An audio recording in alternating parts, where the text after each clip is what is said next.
இது வந்து ஒரு ஆப்பிள் மரம் பார்த்தீங்களா, புதுசாக நட்டிருக்கோம். இது வந்து பொழைக்குமான்னு எனக்கு சந்தேகமாக இருந்தது. அப்புறம் ஃபேஸ்புக்கில் ஒரு அம்மா போட்டிருந்தாங்க, என்னென்னா இந்த துளிர் வரவே இல்லை, இதுக்கு என்ன வேணும், 3 பொருள் இருக்குது. ஒன்று முருங்கை இலை, 2வது சோத்துக்கத்தாழை, 3வது வெந்தயம். இதை எல்லாத்தையும் நல்லா வெந்தயத்தை ஊற வச்சு நல்லா 3ஐயும் அரைச்சி இதில் ஊற்றினேன். இங்கே தொடர்ந்து ஊற்றிக்கிட்டே இருந்தேன். அந்த அம்மா சொன்னது மாதிரி இது வந்து புது கன்று, செத்து போய்டுன்னு நினச்சேன். ஆனால் பாருங்கள் எப்படி தளிர் விட்டுருக்குன்னு. ஏன்னா வெயில் காலத்தில் வந்து நடக்கூடாது, நட்டுட்டாங்க, என்ன செய்கிறது.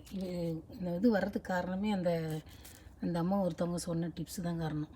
இந்த 3 பொருளாக அரைச்சி ஊற்றினேன். ஏன்னா வேர் குளிர்ந்துச்சு, தலைஞ்சிருச்சு. இங்கே பாருங்கள், அந்த அம்மாவுக்கு தான் நன்றி சொல்லணும். என்ன சொன்னேன், கத்தாழை, சோத்துக்கத்தாழை, ஊற வச்ச வெந்தயம், முருங்கை கீரை, இது 3 நல்லா மிக்சியில் அரைச்சோன்னா 10 செகண்டில் அரைச்சிடும், குழக்குலான்னு ஆகிடும். அதை கொண்டு வந்து ஊற்றுங்க தரையில், ஊற்றிக்கிட்டே இருக்கணும், சரியாக போயிடும். இப்போ நம்ம வீட்டில் முத கத்திரிக்காய் காய்க்குது. ஓகே.